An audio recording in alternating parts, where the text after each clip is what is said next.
Well, howdy y'all, welcome to Texas. We are finally starting to hit some cold snaps here, and my wife has been begging me to make a batch of gumbo.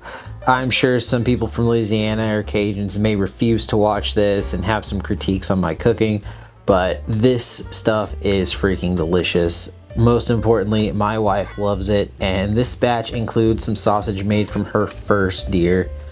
I based this recipe off of one from Serious Eats that I used to get quantities of the different ingredients, but I also made some adjustments based off of a couple of Stalekracker TikToks. I'll have my recipe in the description box below, as well as links to the recipe and the TikTok that I'm referencing. I'm going to be making a double batch, so everything that you see me doing, just cut it in half or follow the recipe exactly. The first thing that I will be doing is chopping up our trinity. These are the 3 vegetables that are the basis of every Cajun dish. We're going to dice 2 large onions, 2 green bell peppers, and 4 celery ribs. Make sure you remove any stickers and wash the vegetables that are dirty. I generally don't wash onions and bell peppers, but the celery definitely has dirt down around the bases that you want to get rid of.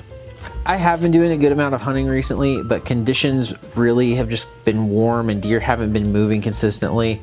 I missed out on the big cold front because of work, but I did still get to see a lot of animals and have some close-up encounters, just not when I was able to actually be hunting.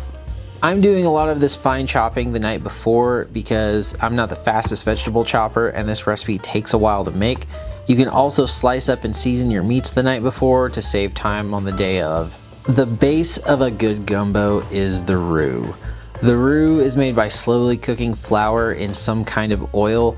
This brings a really rich flavor and also thickens the gumbo instead of having just a runnier Cajun flavored stew. I prefer to use animal fat as much as I can. In order to do that, we're gonna render down a pound of bacon. This will get us some of the fat we need for our roux. Plus we're gonna add the bacon back in because we can and it's bacon.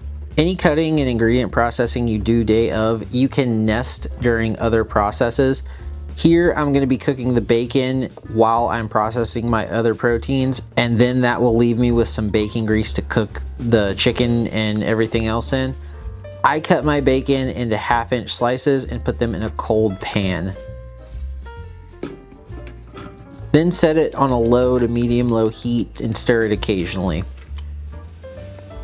While the bacon is rendering, I'll start processing 6 chicken thighs. You can just buy them boneless and skinless, but I buy skin on and bone in because it's cheaper and I can just skin and debone it myself. One day I'll use this stuff to make a chicken stock or something, but I made a short last year of making deer stock and I barely use that deer stock for anything. So for me, it's just easier to buy whatever I need stock wise.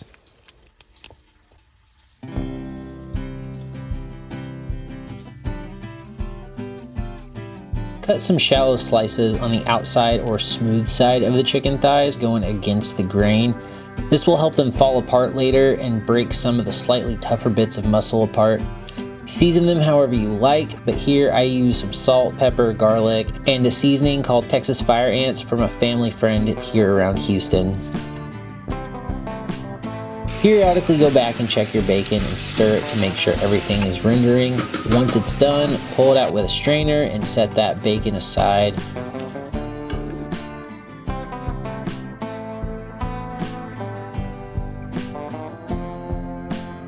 Pour out the bacon grease into a measuring cup. It should come out to about half of the oil you need. Fill the remaining amount of the measuring cup with a neutral oil like vegetable oil, then set the cup aside for later. Once the bacon is done, you can start cooking your chicken thighs. I had to do this set in batches. While those batches were cooking, I sliced up some sausage. In this batch, I did just 1 link of deer sausage and 1 link of a fattier store-bought sausage.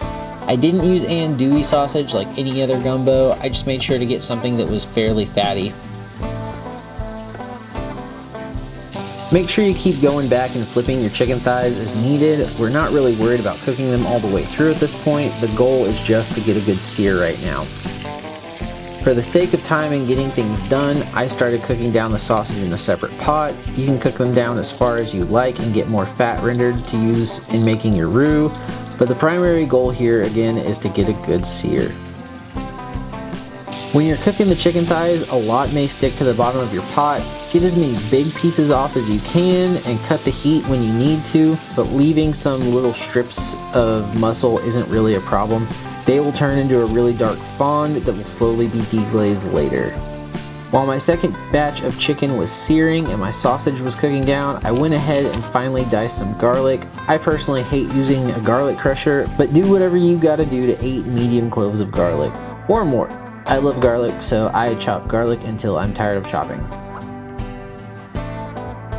Just because it's going to be added to the pot at the same time, I season the garlic with a 1/4 teaspoon of cayenne, or however much this is, and enough turns of black pepper that make me satisfied. Set the garlic to the side, and when the last of your chicken is seared, it's time to start on the roux. Turn off your burner and add your oil to the same pot that the chicken has been searing in. To your cup of oil, we are going to add a cup of flour. Don't add the entire cup in at first. Start by sprinkling in about half of the flour and whisk it in to get rid of any lumps. Continue adding the rest of the flour until it starts to get to the consistency of a thin paste and looks kind of like cooled bacon grease. Turn your burner back on low to medium low and stir somewhat consistently with a wood spatula. Be sure to scrape the roux from the bottom and the sides of the pot while stirring. While cooking, the roux is going to bubble some as the moisture in the flour and the moisture in that fond is cooking out. You need to continue stirring and scraping the roux as it darkens from a cream color to a golden brown to a peanut butter and eventually a milk chocolate. This is a really slow process, and I'll even turn my burner off from time to time and just let the ambient heat of the roux cook itself. You really don't have to be scared of the roux, but you do want to take your time and keep an eye on it. Take it as dark as you feel comfortable with. A darker roux is going to give you a richer flavor, but the longer you have it on the fire, the closer you get to burning it. I take it to about a milk chocolate color where you can see the excess oil floating on top and the roux underneath is kind of a thin cake batter consistency. Once we like the color of our roux, add your trinity to it and stir to evenly coat all the vegetables in that roux. Turn it up to medium-low, and cook those vegetables down. As they cook down, the moisture in them will begin to deglaze the bottom of the pan, and you can continue scraping that. Cook your vegetables down for about 10 minutes, stirring often and getting them to soften and caramelize.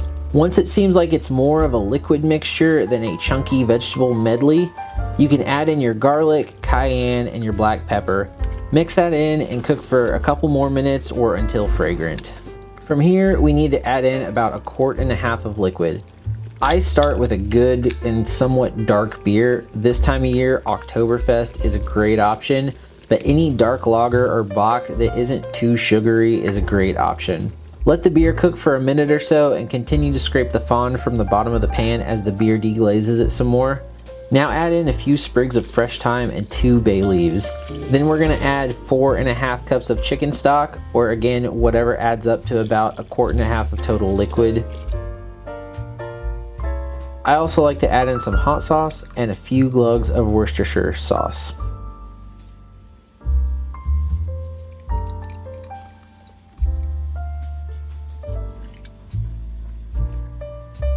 Bring that mixture up to a light boil, stirring and scraping the bottom often. Now you should be making some real progress on removing that fond from the pot and getting that flavor to mix in with the rest of your gumbo. Reduce the heat to a simmer, cover the pot with a lid leaving a gap to the side to let that gumbo reduce. After simmering your vegetables for an hour, it's time to add all of your proteins back in. Again, we're going to bring it to a light boil and reduce the heat to a simmer. Let that mixture with the meat simmer for at least an hour.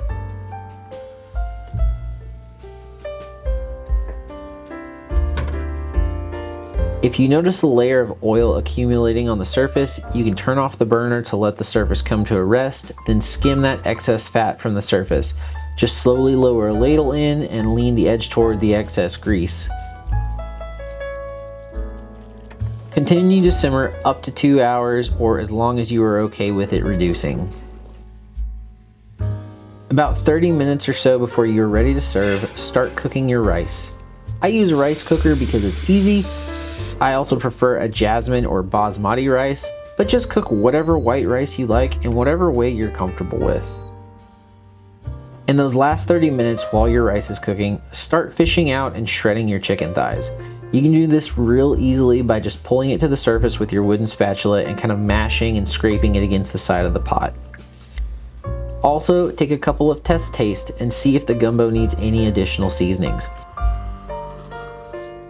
Is it salty or spicy enough?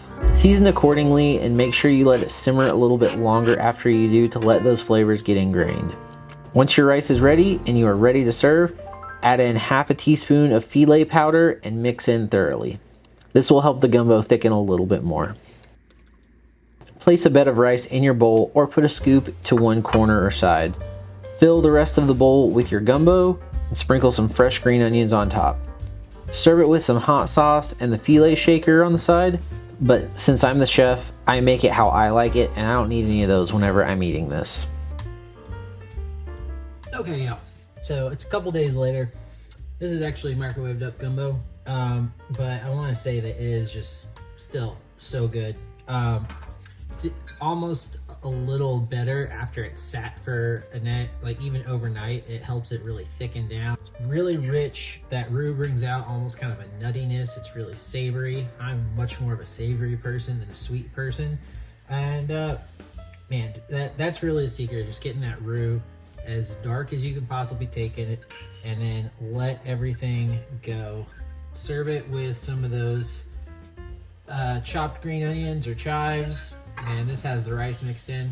I will say I do love the fresh rice more than the microwave rice, so that would be ideal, but it's just timing your dishes and how you reheat things. Sausage, chicken, it's just the best. I know I said that my wife asked me to make this, but honestly, I don't want to toot my own horn, but I love this stuff and I want to make it as often as I can about this time of year.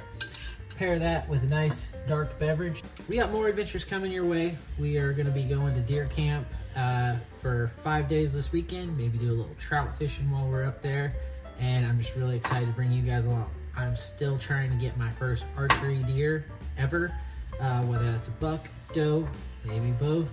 We're gonna get Gina on either her second deer ever and or her first pig ever, and I'm just so excited to get it on film and show you guys what's going on. Remember, y'all, get out there, shoot your bows, shoot your guns, make some gumbo, cook for family, learn to cook. I don't care who you are, man, woman, child. If you like eating, you should like cooking. Drink dark beer.